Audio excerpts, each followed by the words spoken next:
Shalom Aleichem, and we are learning the Sikha of Naso Aleph, Chelek Yud Ches, Naso Gam Heim, Naso Yis Roish, Bnei Kahos, Bnei Merari, etc.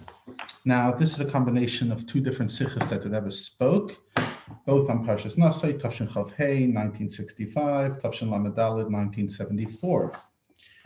And when the Rebbe said the part of the Sikha on Tavshin Chav Hei, the Rebbe said some interesting nuggets that I think just make it geschmack. Remember, we're explaining Naso Yisroish B'nei Gershon Gam Heim, K'moishe B'tzivisicha B'nei Kahos, Liris Kama Yesh Shegiu L'Bnei Klal Avoda. Just like I commanded you, B'nei Kahos, to see how many people are able to work. So we explained that minyan, when you use the word Naso, it's chshivas, that they're bali koyach, that they're ra'oi to carry.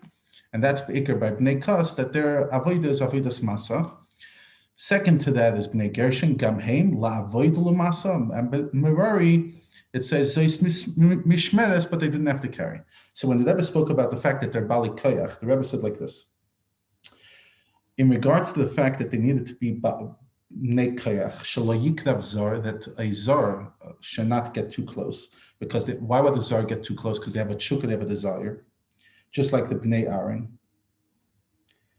And like the Sipur Chassidim, the Rebbe says, even though I never heard it from the Rebbe the Shver, from the Frierdiker Rebbe, but that's what Chassidim say about the Baal Shem Tov, that before davening, he used to literally say goodbye to his family, as in farewell. He didn't know if he'll be alive. Because tefillah is a shtapchus hanefesh. It's literally throwing yourself, your nefesh, pouring it out, like it says in Shmuel, ve'eshbech nafshi lifnei Hashem, Chana says, I pour my heart out. So people have such a desire, like the Baal Shem Tov, and only a Baal Koyach, a physical Baal Koyach, can hold them back. And the Rebbe smiled and said like this, Kol shkem v'kal v'chemer, how much more so? Now, in the Farbding, people are pushing. Not lavdafka to hear a Dvar Torah, but maybe for shirayim, some fruit of the Rebbe. And from all the pushing, tables can break, etc. And therefore you need strong people to keep on the Seder. How much more so in that generation, a dar deya, a dar of knowledge. And after Hashem already forgave them. So they were in the mile of tshuva, bali tshuva, which is higher than tzaddikim. So of course they had an incredible desire to cleave to the Oyel Moed, because they know that in these Daled Amos, in this space of the Oyel Moed, Hashem was mitzamtzem. He literally condensed his own atzmus, his essence, between the sticks of the Aron. Like we find by Matan Torah that there was a special warning that the Yidden should not get too close. Border them off.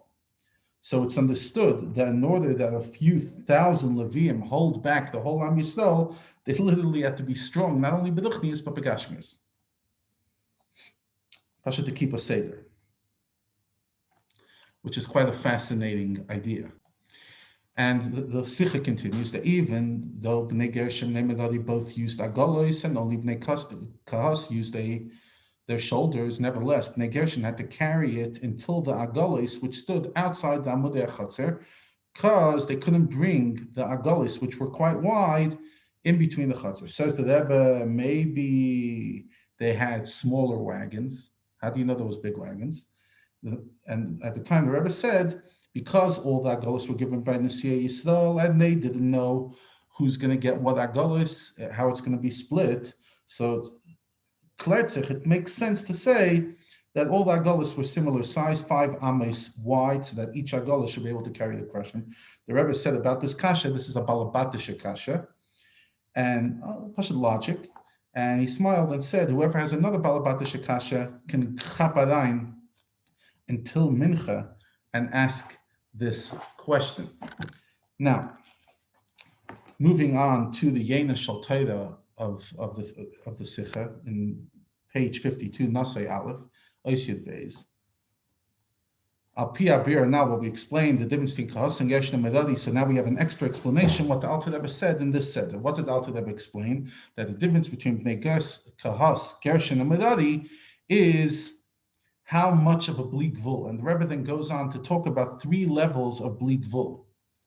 Bleak vul in the Ava of the Nefesh HaBahamis, bleak vul in the Nefesh HaLekis, and then the Nefesh HaLekis goes to the ultimate level, Heviani, Lashon Yachid, singular, the Yechida, HaMelech Hadar, that the Eibishter brings us to his room. In other words, even in bleak vul, there's many levels each and every one of us can aspire for. First of all, to use the Koyach of Nefesh HaBahamis, left voice B'Koyach Shor, there's an incredible strength in the ox, which is the Nefesh HaBahamis, which is an animal. Then the Nefesh HaLekis, and then to literally transcend and go connect to Hashem. L'chaim v'livracha.